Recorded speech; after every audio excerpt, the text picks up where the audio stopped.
The Galactic Council chamber had never witnessed a silence so laden with uncertainty. Ambassador Thalxion, a veteran of 400 cycles of diplomatic service, observed the floating holograms with his 8 compound eyes, each facet capturing a different angle of the approaching anomaly. His species, the Kethra, had mastered the stars when most of the civilizations present still worshipped stones as deities. He knew every type of propulsion, every energy signature, every trick emerging, races attempted to use to impress the ancients. But this was different. The long-range sensors of Nexus Station, a megastructure the size of a moon, orbiting the intergalactic void, had detected the fleet 3 days prior. The preliminary report suggested rudimentary technology, second-generation fusion drives, conventional metallic structures, a new species requesting admission to the Council. Thalxion expected the usual display of inexperience, perhaps a few decades supervising their development, before granting an observer seat. Commander Zeknor, representative of the Vryn, a warrior race that had conquered 2 spiral arms of the galaxy, let out a sound his universal translator interpreted as disdain. His chitinous carapace gleamed under the artificial lighting as he gestured towards the holographic panel. Only 300 cycles in the void, and they already deem themselves worthy of seeking us out. Let them wait in outer orbit for a few weeks. Perhaps they'll learn humility. Thalxion was about to agree when the proximity alarm echoed through the chamber. Not the gentle beep of a ship exiting conventional hyperspace, but a sharp, piercing pulse that made everyone present turn their attention to the main displays. Diplomat Nvara, an ethereal creature of pure energy from the Luminari, emitted a spectrum of alarmed colors. Spatial metrics are distorting. This isn't hyperspace. It's something completely different. The fabric of reality tore. There was no other way to describe it. A black fissure, like the absolute absence of light, opened just 50 kilometers from the station, and from it emerged 5 ships. Thalxion felt his neural membranes pulse in confusion. The vessels were constructed of a material that seemed to absorb all electromagnetic radiation, rendering them perfect silhouettes against the starry void. There were no thermal signatures, no radiation emissions. The galaxy's most advanced sensors simply refused to acknowledge anything was there. Even more unsettling was the space around the ships. It curved impossibly, creating gravitational distortions that shouldn't exist without the collapse of a neutron star. The vessels didn't navigate space. They molded it, bent it, manipulated it, as if the very geometry of the universe were clay in the hands of an artisan. Impossible? Zeknor's voice had lost all arrogance. No one manipulates the dimensional substratum like that. No one. A transmission arrived, simple and direct, in over 1,000 simultaneous languages. Thalxion recognized quantum translation technology, something most civilizations took millennia to develop. The voice was feminine, calm, but carried a weight that made the ambassador feel a shiver down his segmented spine. Nexus Station, this is Captain Eleanor Vance of the Terran Confederacy. We request permission to dock and present our petition to the Galactic Council.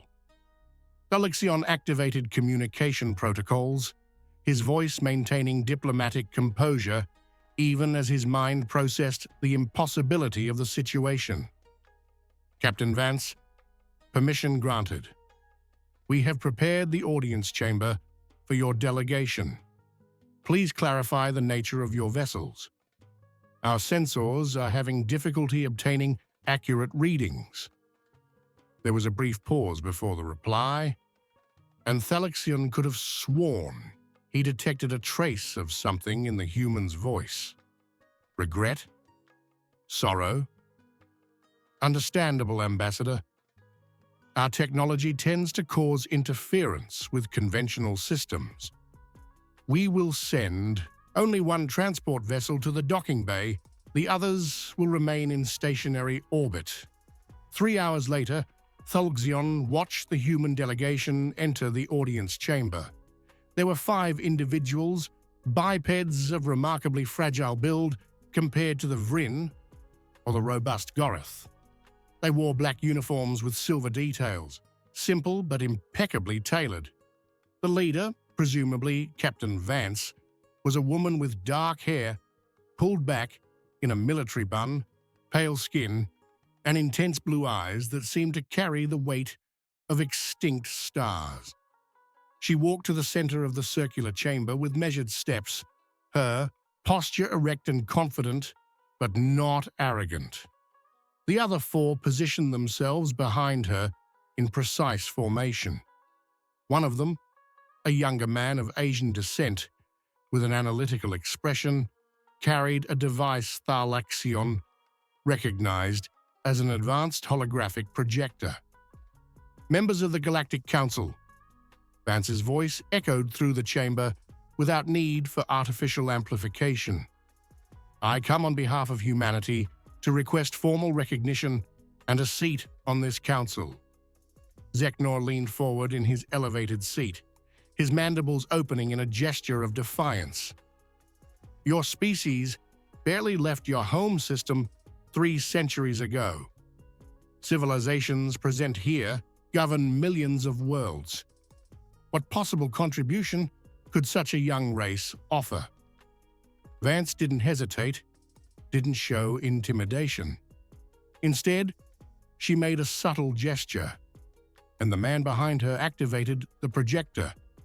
Holographic images materialized in the air, showing star systems, complex mathematical equations, and diagrams of dimensional physics that made Thalaxion arch his eyes in shock.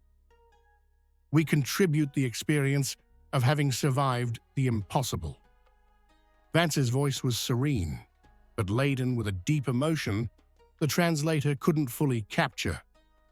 200 cycles ago, my species discovered how to access the dimensional substratum, not out of academic curiosity, but out of desperate necessity. We were being hunted. The chamber erupted in murmurs. Nvara pulsed in tones of confusion and skepticism. Hunted? By whom? There are no records of conflict in your sector. By something your races have never faced because you never dug deep enough into the layers of reality. The holograms shifted, showing creatures of impossible geometry, forms that seemed to exist in more dimensions than 3-dimensional space allowed. We call it the Devourer. It exists in the substratum, the layer beneath normal space, and feeds on conscious energy. Zeknor let out a roar of disbelief. Tales to scare children. We don't believe in dimensional ghosts. Vance turned to face him directly, and Thalaxion saw something in her eyes that made him reconsider every hasty judgment he had made about this species. It was the expression of someone who had looked into the abyss and seen the abyss stare back. Then explain our ships, Commander. Explain how a civilization of 300 cycles masters technology that baffles your best scientists. She gestured to the holographic images. We lost 4 billion lives learning to fight something that shouldn't exist. We developed weapons that manipulate dark matter, drives that navigate parallel dimensions, sensors that detect invisible predators. We didn't come here to impress you. We came to warn you. The silence that followed was absolute. Thalaxion felt his neural membranes process the information, connecting fragments of data that had previously seemed disconnected. The anomalies in sensor readings, the way the human ships seemed to exist and not exist simultaneously. The technology that was centuries beyond what their age as a civilization suggested. Warn us about what? His own voice sounded strange to his ears. Vance looked at each council member, one by one, as if imprinting their faces into memory. The devourer is returning, and this time it's hungry. Before anyone could respond, Zeknor rose abruptly, his carapace expanding in a combat stance. Demonstrations are easily fabricated. If your technology is so superior, prove it.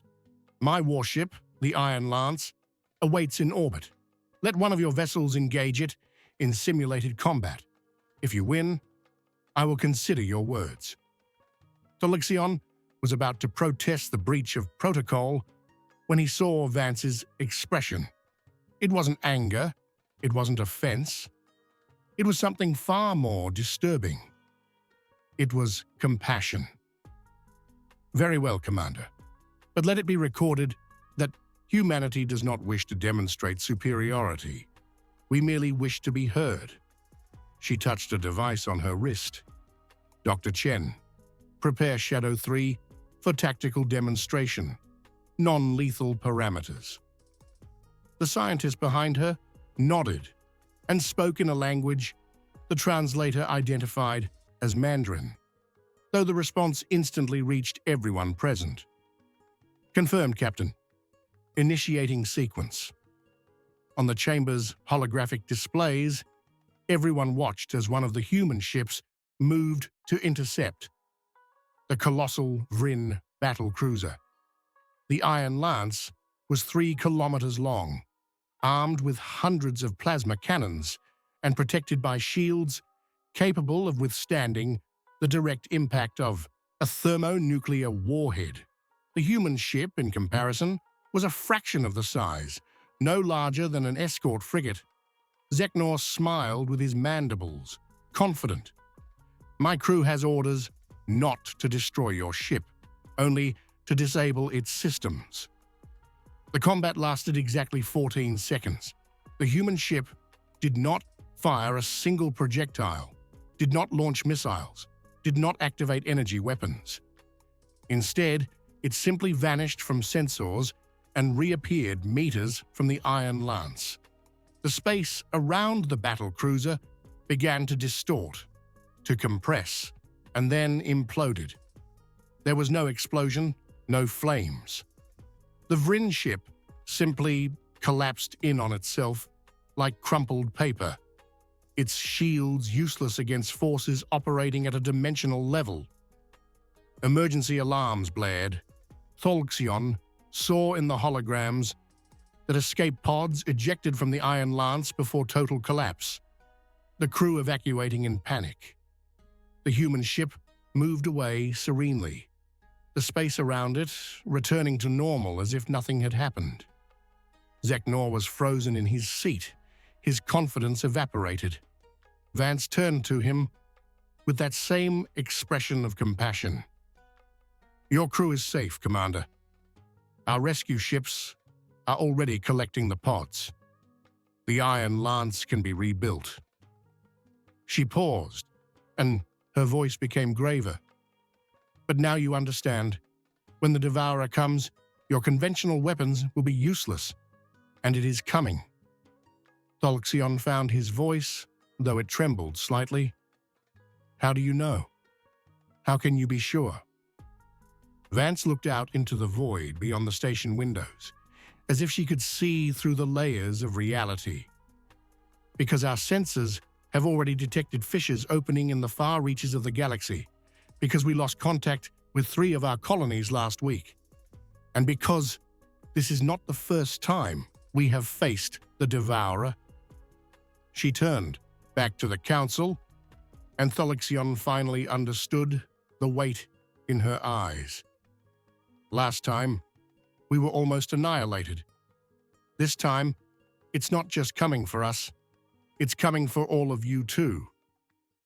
The emergency session of the Galactic Council was convened 6 hours after the demonstration. Thalxion observed the members gathered in their holographic cabins representing dozens of civilizations that had never fully agreed on anything. Now all shared the same expression of uncertainty and thinly veiled fear. Chief Scientist Gorath, a crystalline being whose civilization had mastered stellar fusion for 100,000 cycles, projected cascading data about the event. We analyzed the Vryn ship's logs. The force applied was not kinetic, not energetic in the conventional spectrum. It was direct manipulation of the local gravitational constant. He paused, his crystal facets refracting light in nervous patterns.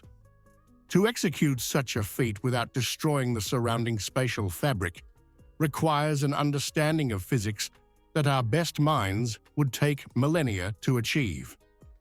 Nvara, the luminary diplomat, pulsed in golden tones of concern.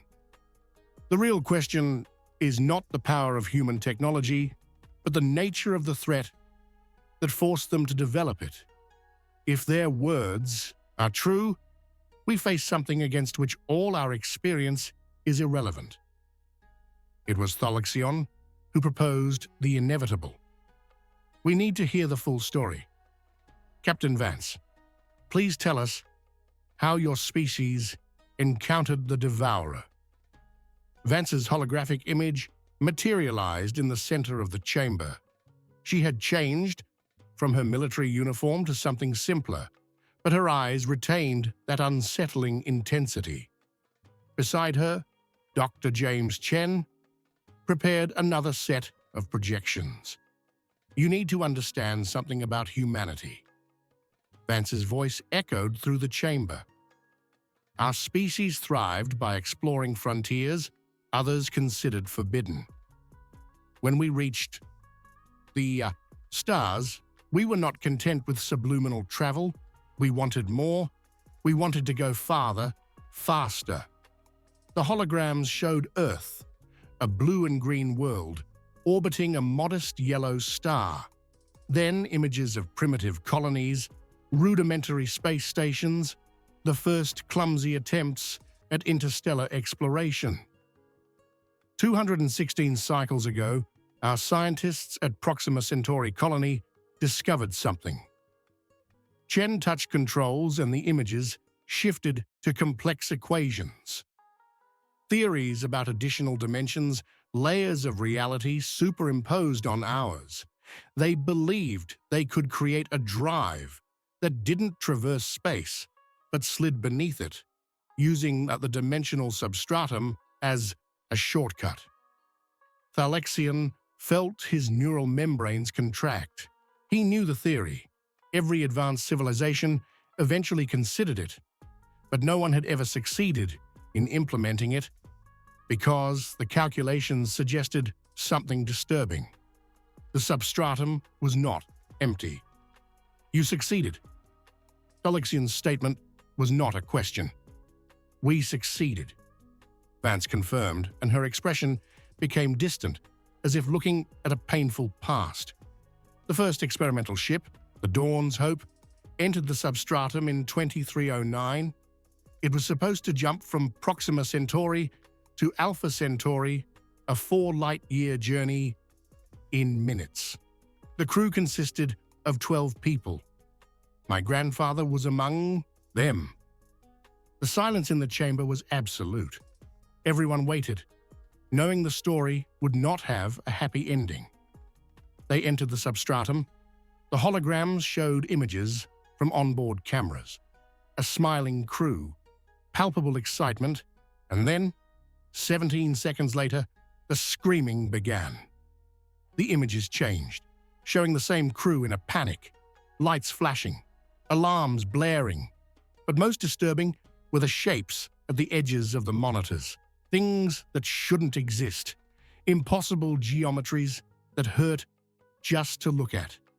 Shadows, that moved against every light source, tendrils of pure darkness that stretched through walls as if they were mist. The Devourer, Vance continued, her voice firm despite the clear emotion, it is not a creature in the sense you understand. It is a dimensional entity, something that exists in the folds of space-time. It feeds on neural energy, on consciousness. The more complex the mind, the more nutritious it is for it. Chen interrupted, his voice technical but laden with gravity. The Dawn's Hope managed to escape the substratum by sheer luck. It returned to normal space, but only 3 crew members were still alive. The others had been consumed. Their bodies were intact, but their minds had been drained. Empty husks. Zeknor, who had remained silent since the defeat of his ship, finally spoke, his voice devoid of its former arrogance. A tragedy, certainly, but how did this lead to the war you describe? Vance let out a long sigh. Because the Devourer followed the Dawn's Hope back. The fissure our ship created upon entering the substratum did not completely close. It was like opening a window, and it looked through it. It saw our world. It saw billions of conscious minds. The holograms changed again, showing scenes that made even Thalxion, with his 400 cycles of experience, feel a chill. Earth cities under skies that darkened for no apparent reason. People collapsing in the streets, their minds being drained from a distance. Desperate military attempts to fight an invisible enemy. We lost 2 billion people in the first 6 months. Our conventional weapons were useless. Nuclear missiles, lasers, plasma cannons. Nothing worked because the Devourer did not exist completely in our dimension. It attacked from the substratum, extending only fragments of itself into normal space. Chen continued the narrative, his hands trembling slightly as he manipulated the holograms. It was our theoretical physicists who found the solution.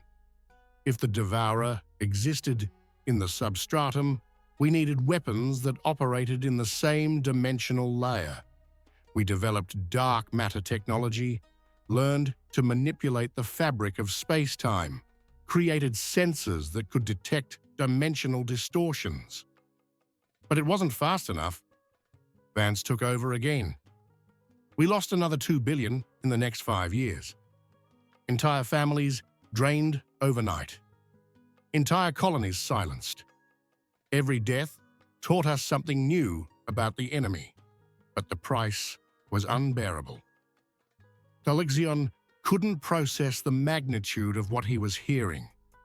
4 billion lives. For a species that had barely begun its interstellar expansion, this was almost annihilation. How did you finally win? Anvara asked, her energetic form pulsing in tones of reverence. We didn't win, Vance corrected, and there was bitterness in her voice. We survived. After 14 years of war, we developed the first true substratum ships, vessels that could enter the dimensional layer and fight the Devourer on its own territory. It cost another 1 billion lives to train pilots who could withstand the mental pressure of navigating the substratum without going mad. Chen projected images of battles that defied comprehension. Black ships dancing through impossible landscapes, firing weapons that manipulated the geometry of space, facing a horde of shadowy forms that flowed like living water. The final battle took place in the substratum, above Earth's orbit. Vance continued. We took the fight to it, 100 ships, 10,000 lives against an entity that had tormented our species for almost 2 decades. We managed to expel it, seal the larger fissures, create a dimensional barrier around our systems. But we didn't destroy it. Chen concluded somberly. We only repelled it, and now it has returned, larger, stronger, and with 2 centuries of accumulated hunger. Tholixion felt the weight of the revelation. He looked at the other council members, saw the shock, the fear, the reluctance to accept. If it is so powerful, why seek us out now? Why not face it alone again? Vance looked at him directly, and Tholixion saw tears threatening to form in her eyes. Because this time, it's not just hunting humanity. Our sensors have detected fissures opening in sectors across the galaxy. It has learned, evolved. It's attacking multiple targets simultaneously. Alone, we won't be able to protect everyone. She paused, letting the words sink in. And because, despite all our technology, all our suffering, we are still just one species. But together, with the combined knowledge of dozens of civilizations, perhaps we can do more than just survive. Perhaps we can truly win. It was at that moment that the alarms began to blare.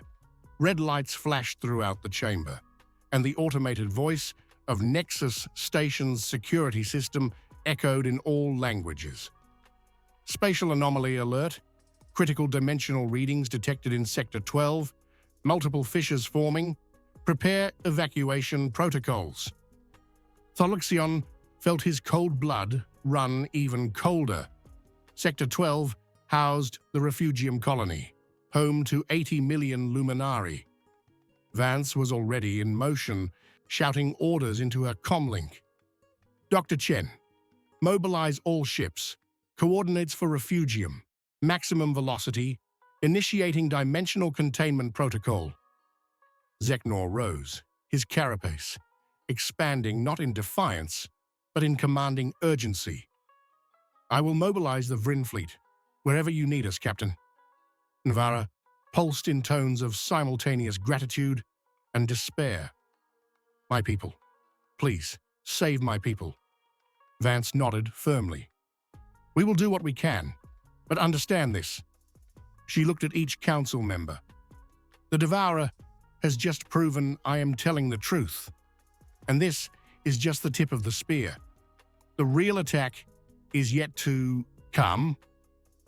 Tholixion watched as the human delegation vanished in a burst of emergency transport. For the first time in his 400 cycles of life, he felt something he had never experienced before.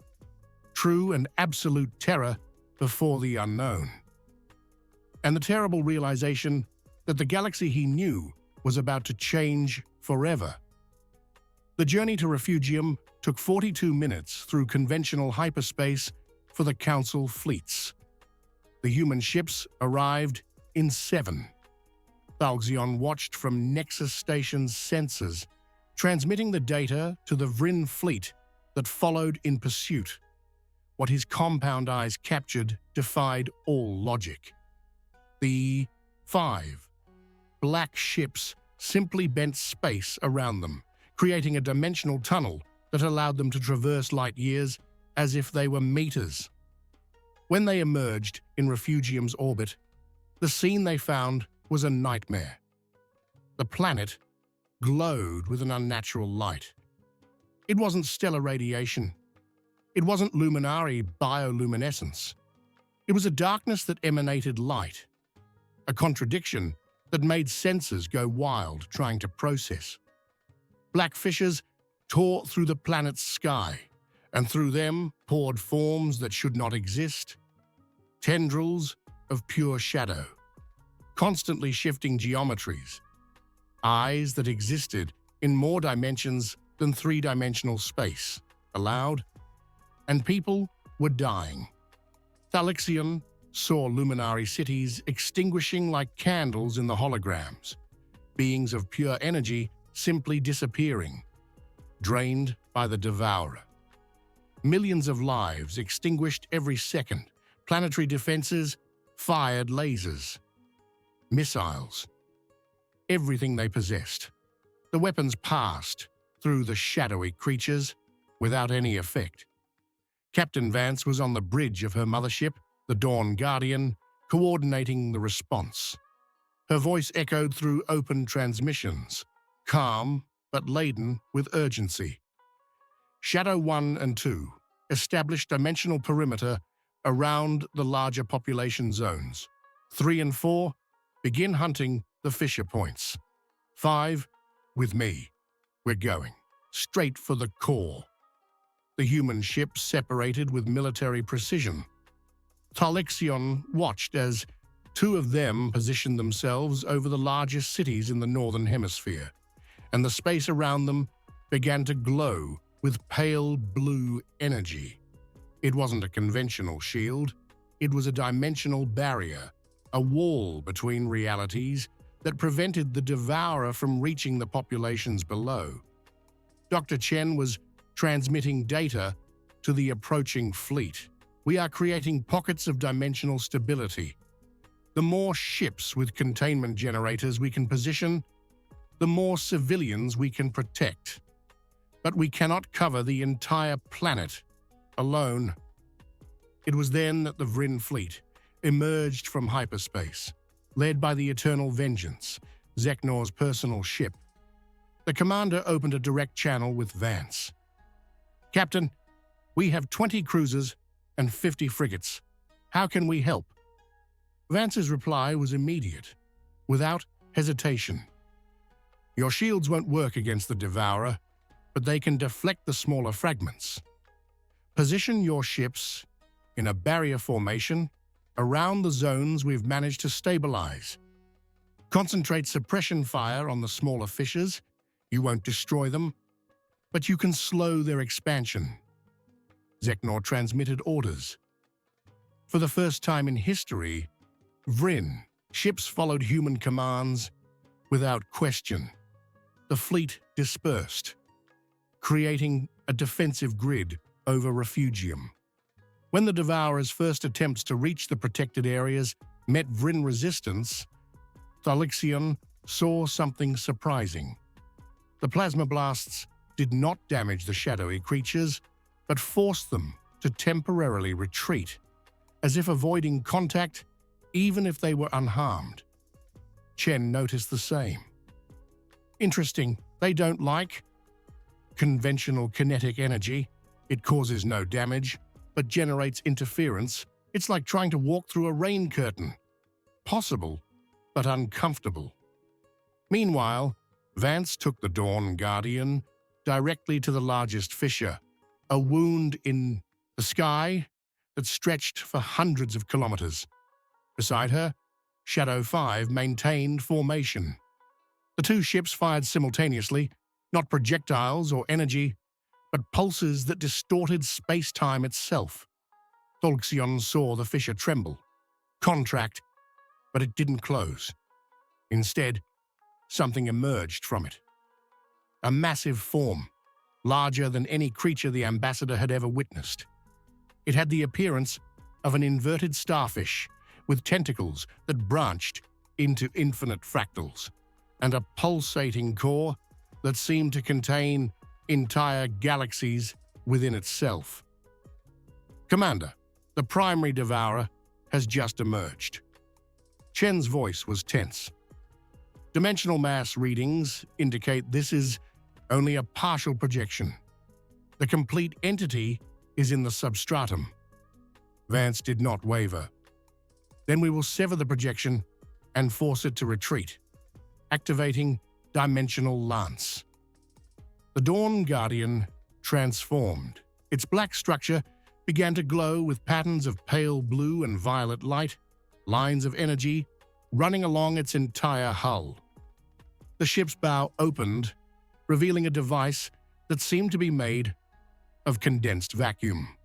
When it fired, there was no sound, no light. Just a lance of absolute nothingness that pierced through space and impaled the creature's core. The devourer screamed. It was not an audible sound, but a wave of psychic pressure that made all conscious minds within millions of kilometers feel acute pain. Thalixion groaned at his station, his neural membranes burning. On the Vryn ships, entire crews fell to their knees. But the lance worked. The Devourer's projection began to unravel, its tentacles retracting into the fissure. Vance gave no time for recovery. "All units, concentrate fire on the fissure now. We will seal it while it's retreating." The 5 human ships converged, firing in unison. The fissure began to close, reality stitching itself back together. The smaller forms that still plagued the planet began to dissipate, evaporating like mist in the sun. In minutes, Refugium's sky began to clear, but the cost had been paid. Of the 80 million Luminari who inhabited the planet, only 43 million remained. Half the population had been drained before defenses were established. Thalixion saw Navara materialize beside him at the station, her energetic form pulsing in tones of deep mourning and simultaneous gratitude. "Half my people are gone, but the other half live thanks to the humans." She turned to the ambassador. "I was wrong to doubt them, Thalixion. All of us were." In the following hours, while rescue teams worked on Refugium's surface, the Galactic Council met again. This time, there was no skepticism, no arrogance, only the grim acceptance of reality. Vance presented the data collected during the battle. This was just a reconnaissance attack. The Devourer was testing our defenses, measuring our response. She projected a holographic map of the galaxy. We detected smaller fissures opening in 12 other sectors. Isolated colonies, outposts, research stations. It's feeding, gaining strength. Zeknor, still visibly shaken by the psychic experience of the Devourer's scream, asked the question everyone feared. "How much time do we have before the real attack?" Chen replied, his analysis precise and terrifying. "Based on dimensional energy accumulation patterns, we estimate between 15 and 20 days. After that, it will have enough strength to open fissures on core worlds: Earth, Kethril Prime, Vryn Prime, the most populous systems in the galaxy." Chief Scientist Gorath crystallized everyone's thought. "We cannot evacuate trillions of beings in 20 days. We need to fight." Thalixion took the step he knew was inevitable. "Captain Vance, on behalf of the Galactic Council, I officially request a military alliance. Share your technology with us, teach us to fight this threat, and in return, we offer all the resources of our civilizations." Vance looked at each council member, and Thalixion saw the hesitation in her eyes. It wasn't distrust, it was the weight of responsibility. "Our technology cost billions of human lives to develop. Every advance was paid for in blood and suffering. I will share it with you, but you need to understand that technical knowledge alone is not enough." She clenched her fists. "Fighting the Devourer requires more than weapons. It requires sacrifice. It requires looking into the abyss and not blinking." Nvara floated forward, her energetic form radiating determination. "My people have just lost half of themselves. We know sacrifice now. Teach us to avenge ourselves." One by one, the council members nodded. Zeknor was the last, and his voice carried a humility Thalixion had never heard from a Vryn. "The warriors of my race swore to conquer the stars, but before this threat, I swear we will fight not for conquest, but for survival. Teach us, humans. Show us how to defeat the impossible." Vance nodded slowly, and Thalixion saw tears finally fall from her eyes. "Very well. Welcome to humanity's oldest war." She activated her comlink. Dr. Chen, initiate technology transfer protocols. All Council civilizations will have full access to our archives and prepare the Substratum Academy. We will need thousands of trained pilots in 2 weeks. Chen responded with a mixture of determination and sadness. Confirmed, Captain. May the gods have mercy on us. Alexion looked at the stars through the station windows. Out there, the galaxy continued to spin, indifferent to the drama unfolding. But he knew that in 20 days, everything would change. Humanity had arrived, bringing a warning. Now the entire galaxy would have to learn the lesson humans had paid so dearly to discover. That in the vacuum between dimensions, darkness was not empty, and it was hungry. The Substratum Academy was an improvised facility, built in record time within Nexus Station. Thalxion watched from the observatory as hundreds of ships from different civilizations lined up for training exercises. Vryn ships, elegant Kethra cruisers, pulsating Gorath, crystal frigates, and even small luminary vessels retrofitted with human dimensional containment technology. Dr. Chen coordinated the simulations, his voice echoing through the open communication channels. Remember, substratum navigation is not like hyperspace. There are no star maps, no fixed coordinates. You need to feel the dimensional currents, learn to read the distortions. It's more intuition than calculation. Thalxion saw a Vryn ship attempt the first entry. The moment it crossed the dimensional barrier, its sensors went wild. The vessel oscillated violently, almost colliding with fragments of distorted reality before being pulled back into normal space by safety tractors. The Vryn pilot, a young warrior named Creever, transmitted frustration on her channel. "It's impossible. The physics make no sense in there. Up is down, front is back." The answer came not from Chen, but from Vance, who had personally taken over the training of elite pilots. "Exactly, Pilot Creever. In the substratum, you need to abandon everything you know about three-dimensional navigation.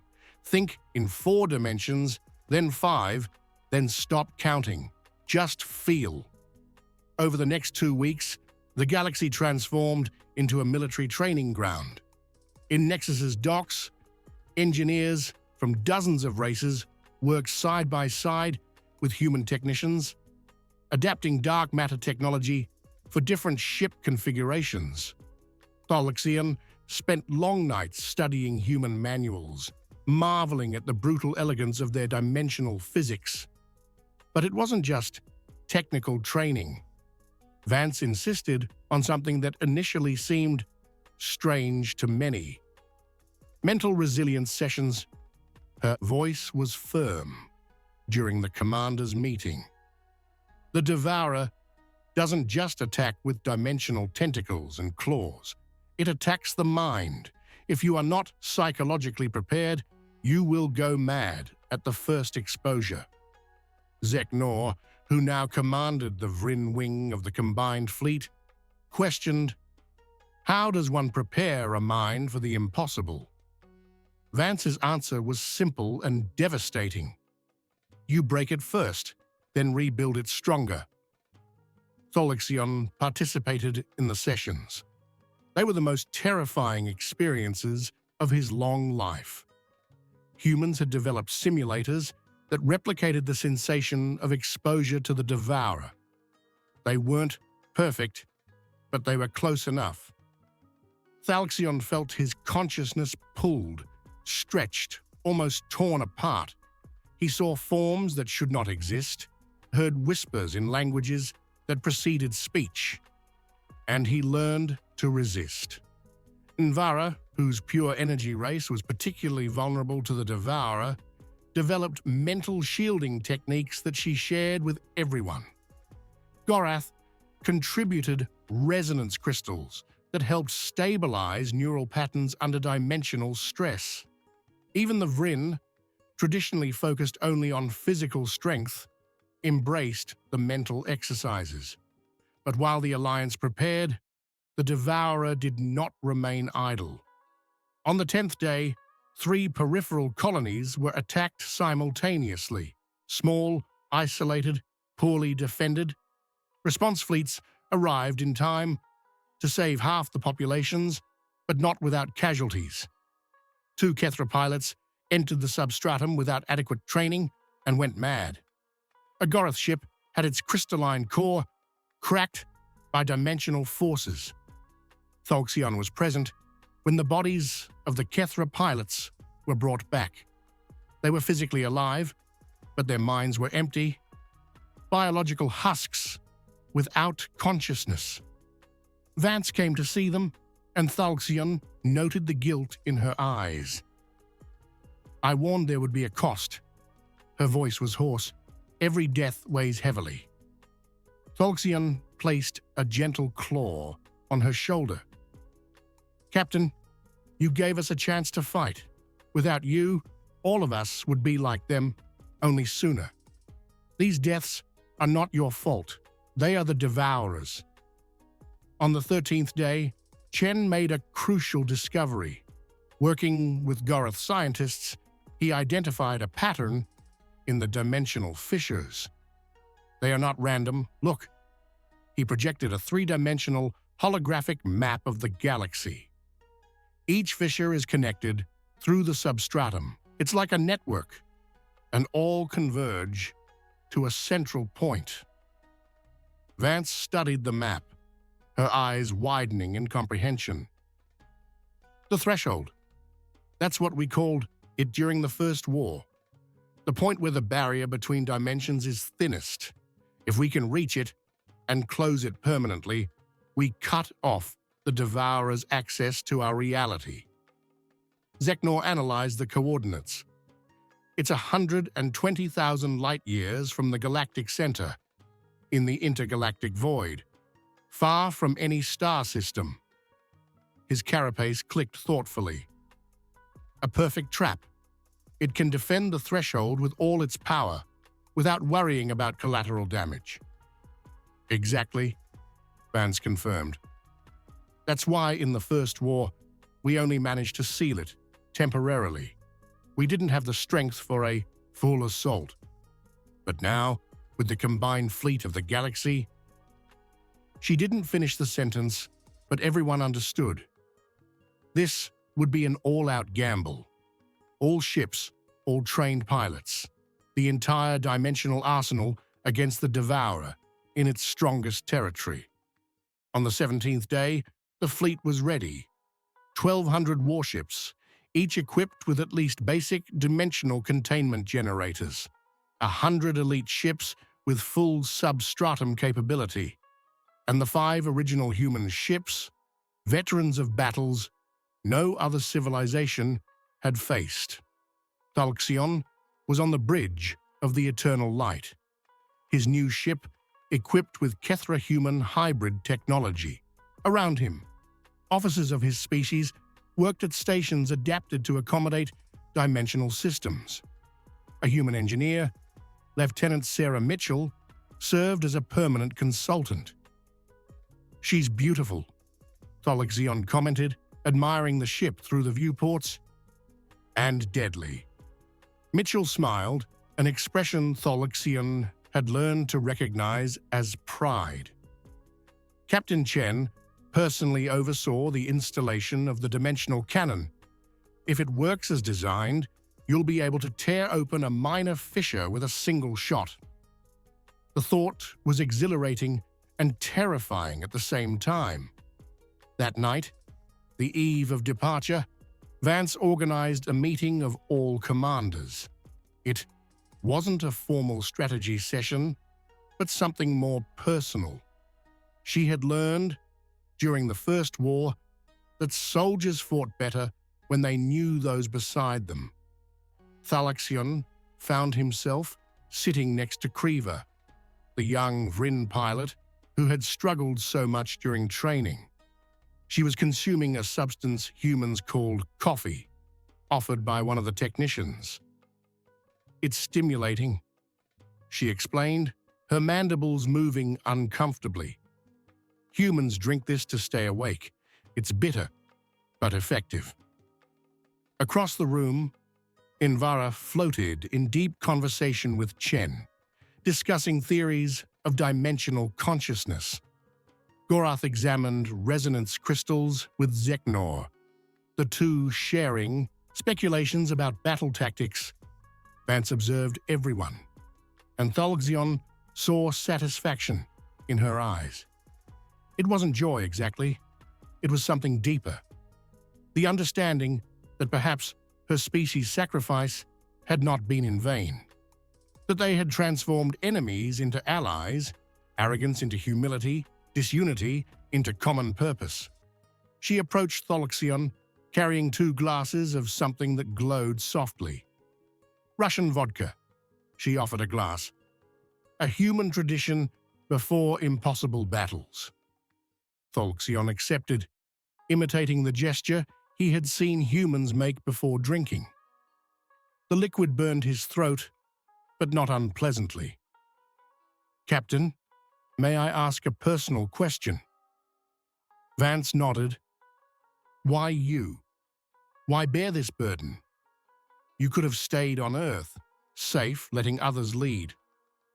She looked into her glass, thoughtful. "Because my grandfather was on the Dawn's Hope. He was one of the 3 who survived but never truly recovered. He spent the rest of his life preparing humanity for the Devourer's return." She sighed. "When he died, I swore I would finish what he started, not for revenge, but to ensure no other child grows up fearing the shadows." Thalxion felt profound respect for that fragile woman who carried the weight of galaxies on her shoulders. "Tomorrow we go to the threshold, and regardless of the outcome, know that you have changed the galaxy for the better." Vance smiled, genuinely this time. "Thank you, Ambassador, but the work isn't over yet." She raised her glass, and others around the room did the same. "To victory, to survival, and to the union of peoples who should never have met, but who now fight as one." The toast echoed in dozens of languages, hundreds of voices, an improbable harmony of disparate species, united by common purpose. And in the shadows between dimensions, the Devourer waited, hungry and aware that its prey had learned to bite back. The fleet departed at the simulated dawn of Nexus Station, 1,200 ships forming an armada never before seen in galactic history. Thalxion, from the bridge of the Eternal Light, watched the formations organize with military precision. Fringe ships formed the vanguard, their chitinous hulls reinforced with dimensional shielding. Kethra and Gorath cruisers composed the flanks, providing suppression firepower. And in the center, protected but ready to advance, the 5 human ships, black as the void. The journey through conventional hyperspace would take weeks, but Vance had developed a solution. A temporary, dimensional bridge created by the 5 human ships working in conjunction would allow the entire fleet to traverse the substratum for a limited time. Dr. Chen transmitted final instructions. "Maintain tight formation. Do not deviate more than 100 meters from the ship ahead of you. The dimensional corridor is stable, but narrow. If you leave it, you will be exposed to the full substratum." Thalxion felt the transition. It was like plunging into icy and boiling water simultaneously. The space around the Eternal Light distorted, nameless colors bleeding from the edges of reality. But the bridge held, a tunnel of relative normalcy through dimensional chaos. It took 6 hours. 6 hours traversing impossible landscapes, glimpsing things that existed between moments, feeling the pressure of ancient minds observing their passage. 3 ships suffered containment failures and had to be towed back, to normal space, but most survived. When they emerged, the threshold awaited them. It was a wound in the universe, a massive fissure stretching for millions of kilometers, pulsating with energy that made sensors scream in protest, and around it, like flies around carrion, thousands of devourer projections, forms smaller than those seen on Refugium, but in numbers that made Thalexion's heart sink. And in the center of the fissure, partially emerged into normal space, the true form of the devourer. It was impossible to describe it completely. Part octopus, part collapsed star, part nightmare made of dimensional flesh. Its tentacles stretched through multiple dimensions, each as thick as planets, covered with eyes that saw through time. Vance opened a general channel, her voice echoing through all ships. All units, this is the moment. Do not retreat, do not hesitate. For every world you call home, for every life you love, fight. The battle began. The Vryn vanguard advanced, first, pouring plasma fire into the smaller projections. Thalexion had learned that conventional fire did not destroy the creatures, but forced them to temporarily retreat.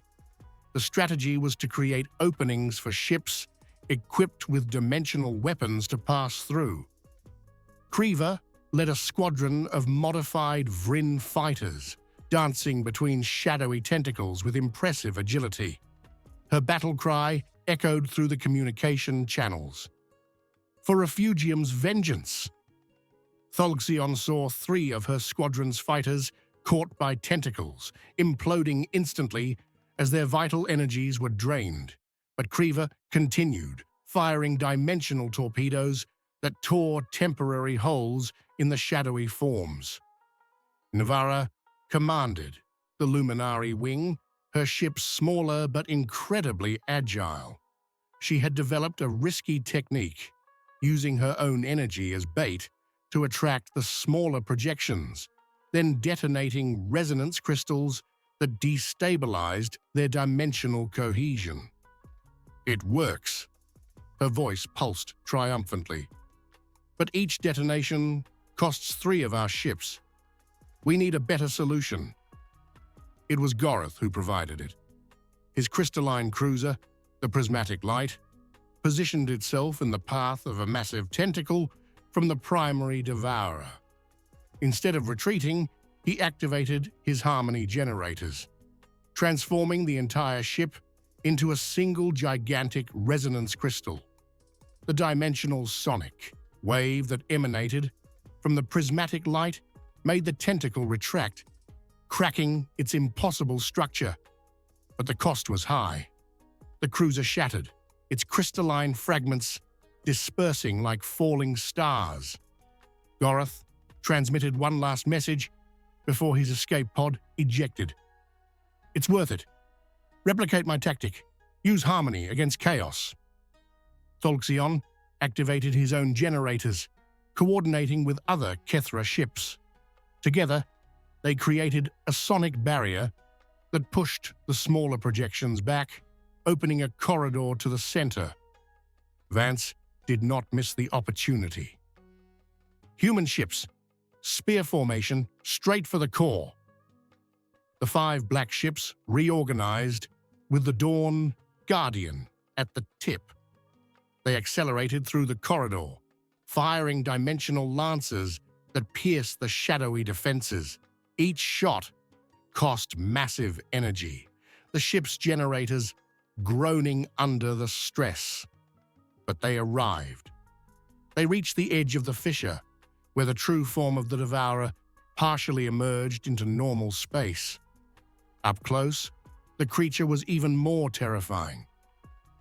Thalaxion saw entire galaxies being processed within it, forgotten civilizations that had been consumed eons ago. Chen transmitted frantic data. Dimensional energy is off the charts. It's pulling mass from the substratum. If it fully emerges, There will be no stopping it. Vance made the decision in milliseconds. Then we won't let it emerge. All ships, concentrate fire on the fissure. We will force it back. The entire fleet converged, 1,000 ships firing in unison, creating a storm of dimensional energy that made space-time itself tremble. The fissure began to contract, and the devourer roared. The psychic scream was so intense that hundreds of crew members on all ships collapsed, their minds temporarily overwhelmed. But it worked. The massive form began to retreat, its tentacles retracting into the substratum. The smaller projections dissipated, lacking the core's energy to sustain them. Victory was within reach. And then, Chen shouted in alarm, "Captain, the fissure is self-stabilizing. There's something on the other side anchoring it. Even if we push the devourer back, it will reopen in hours." Vance understood immediately. Thalxion saw the realization cross her face, followed by calm resignation. "Then we need to close the anchor from the inside." She opened a private channel only to the human commanders of the other 4 ships.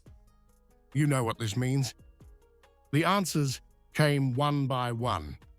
Captains who had fought alongside Vance for years, who had personally trained with her. "We know, Eleanor, and we're with you." Thalxion intercepted the transmission, comprehending the suicidal plan that was forming. "Captain, no, there has to be another way."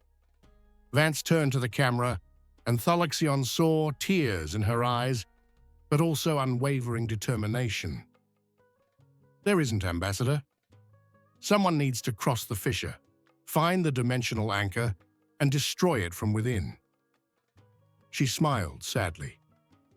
"And we are the only ones with ships capable of surviving in the deep substratum long enough." Zeknor spoke up, his voice laden with respect and sorrow. "Humans, you saved the galaxy. Let us finish this. Our ships can..." "They can't." Chen's interruption was gentle but firm. "You've trained for weeks. We've trained for decades. Our minds have been shaped by generations of exposure to the devourer." She paused. "This was always our war. You just helped us win it." Vara pulsed in tones of gratitude and despair. "We cannot allow this. You have taught us so much, given us so much. That's why there's no choice." Vance's voice was firm. "Combined fleet, hold position.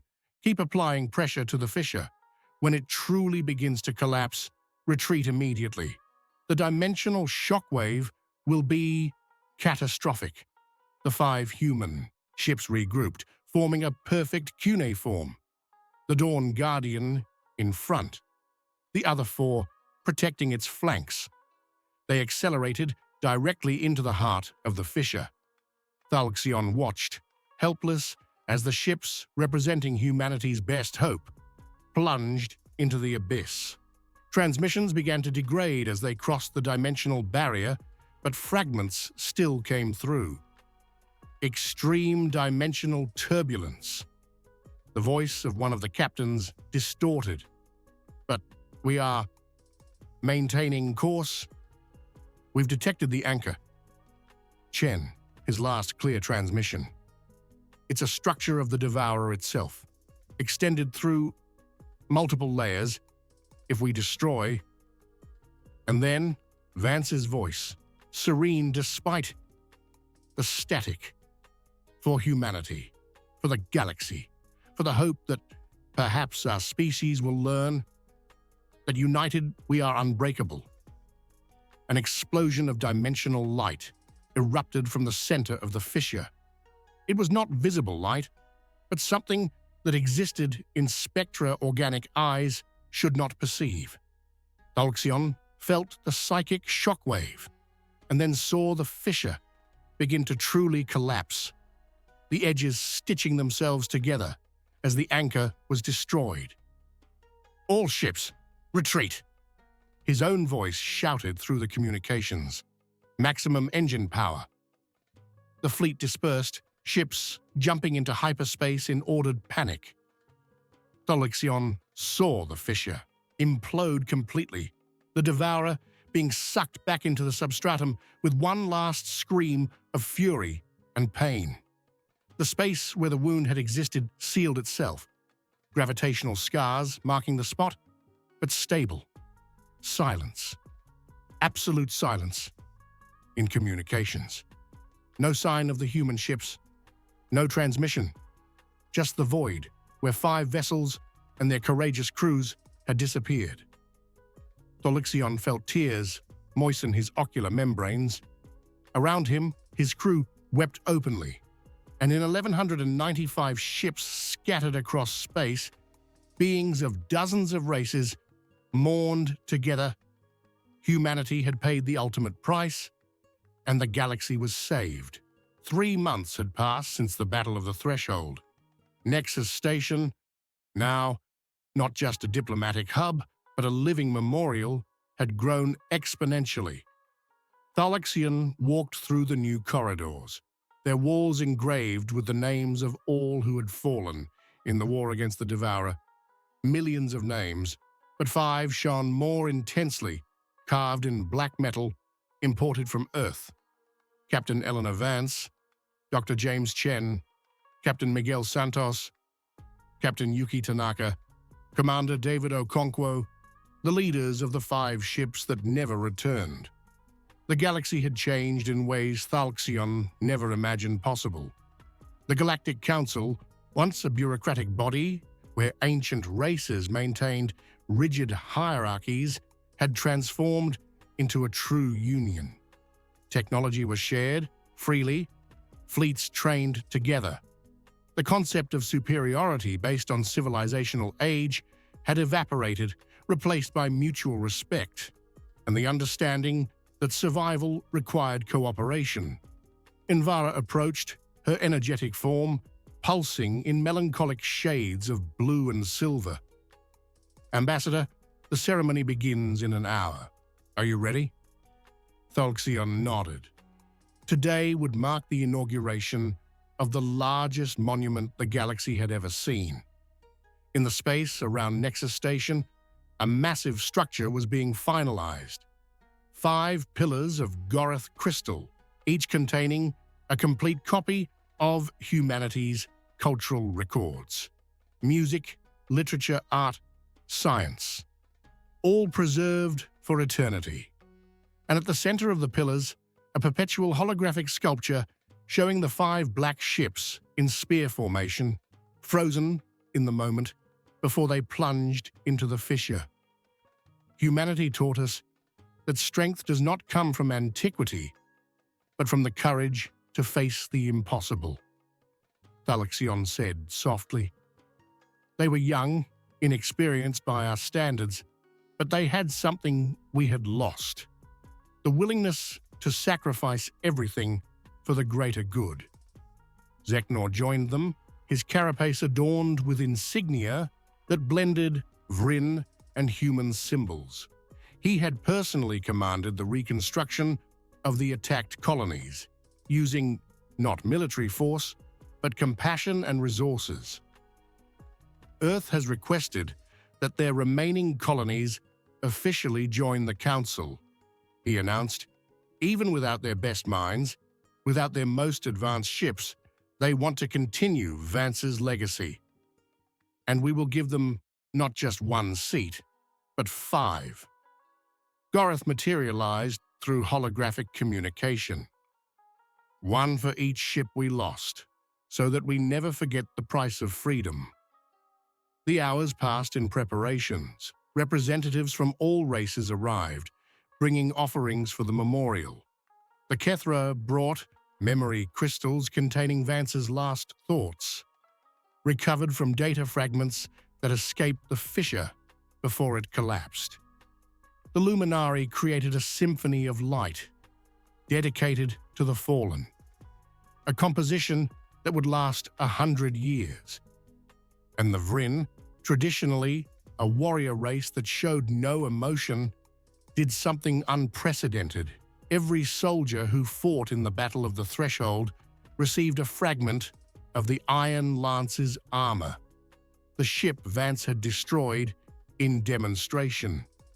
The fragments were reformed into medallions, and every Vryn swore to wear the medallion as a reminder that arrogance almost cost everything. The ceremony began at the simulated sunset. Thalxion ascended to the central tribune, looking out at the gathered crowd. Thousands of physical beings, millions connected through hollow communication. The entire galaxy watched. Today, we honor those who saved us. His voice echoed, simultaneously translated into all known languages.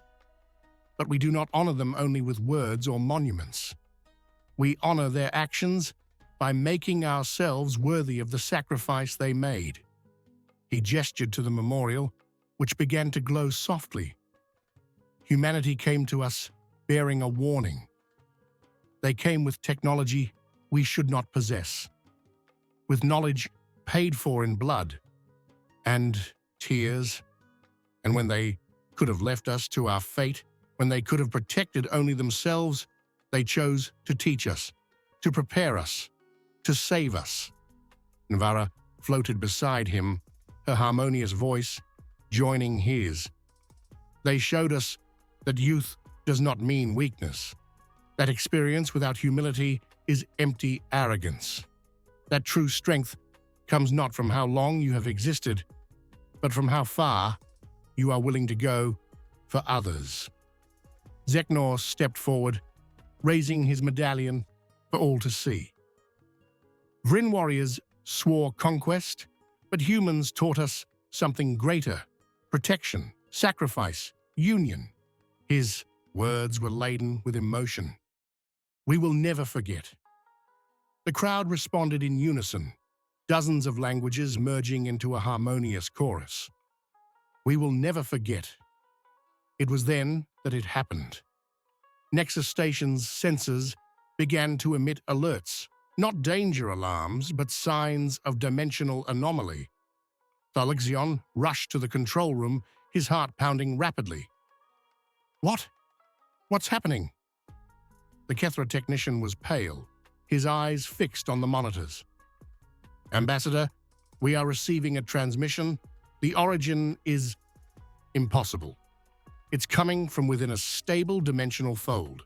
Coordinates match the last known location of the human ships. The Jehi silence in the room was absolute. Then, breaking 3 months of mourning and acceptance, a voice echoed through the loudspeakers. Distorted, fragmented, but unmistakable. Nexus Station, this is Captain Eleanor Vance. If anyone is listening, please respond. Thalxion felt his legs almost give out. Around him, the control room crew was frozen in shock. It was Nvara who acted first, activating communications. Captain Vance, we are listening. Are you alive? How is this possible? The answer took a few seconds, as if the transmission was traversing layers of reality. We are alive, all of us. The destruction of the anchor didn't kill us, but trapped us in a stable dimensional fold, a bubble of normal space within the substratum. There's a pause, and when Vance continued, her voice carried both hope and resignation. We managed to establish a base here. We have limited resources, but enough to survive. Zeknor practically roared into the communications. Then we will send a rescue fleet. We will give everything necessary to bring you back. But Vance's reply was firm. Negative, Commander.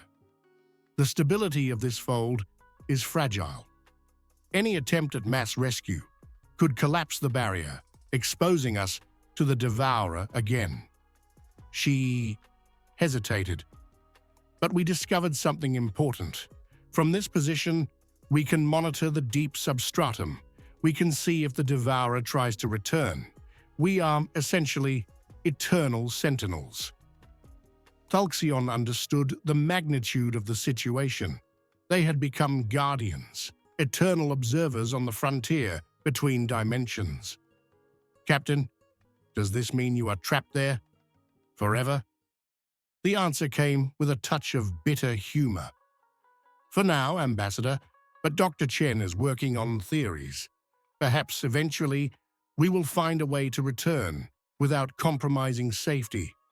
Until then, we will continue our vigil. Invara pulsed in tones of golden determination. We will not leave you alone. We will establish regular communication. We will share technology, resources, anything you need. Vance's voice softened. We appreciate it. And please, tell the galaxy not to mourn for us. We chose this destiny. Protecting is what humanity does best. We always have. In the following weeks, the galaxy learned of the human crew's survival. The news was met with celebration, but also with sober understanding of the continuous sacrifice it represented. The 5 ships had not died, but they also could not return home. They existed in a limbo between dimensions, perpetual guardians against a threat that could return. Thalxion visited the communications room regularly, talking with Vance about everything from philosophy to daily trivialities. Through these conversations, he learned more about humanity than all cultural archives could teach, and he learned that sacrifice was not just dying for the cause, it was also living for it, even when it meant never seeing your home again. Years passed. The galaxy prospered under the new union. Dimensional technology was refined, always with consultation from the 5 ships that existed between worlds. Colonies were rebuilt, and a new generation grew up hearing stories about the captain who saved everyone. And in the intergalactic void, near the sealed threshold, a permanent memorial was established. Not a monument to the dead, but to the living guardians. A beacon that continuously transmitted a simple message. Here reside the guardians of the threshold. Do not call them lost, for they know exactly where they are. Do not call them forgotten, for the galaxy remembers their name with every safe day. Call them sentinels, heroes, living symbols that humanity, young among the stars, taught the ancient races the true meaning of courage. Thalxion, now almost 500 cycles old, visited the memorial on his last official expedition before retirement. He connected to the dimensional communication network, and Vance's familiar voice responded, a little more tired, but still strong. Ambassador, it's good to hear your voice. How is the galaxy? Prospering, Captain. Thanks to you and yours. He paused. I have a question. Do you regret it? Silence for a moment. Then the answer came, clear and honest. Every day I miss Earth, the sun, the natural gravity, the wind. But regret? Never.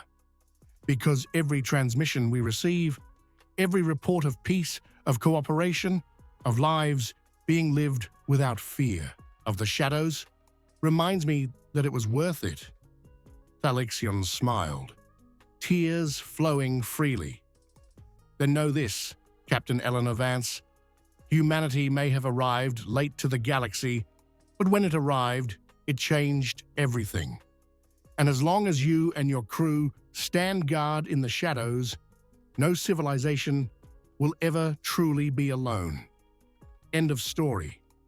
If humanity's tenacity and Eleanor Vance's courage inspired you, if you believe that true strength comes not from age, but from the willingness to sacrifice for others, then continue this journey with us. Subscribe to the channel for more chronicles from the galactic frontier, where humans and aliens face the impossible together. Because in the infinite vacuum of space, the greatest weapon we possess is not technology, but the unity of spirits that refuse to surrender. The galaxy is full of stories waiting to be told. Don't miss the next adventure. Subscribe now and join the Alliance.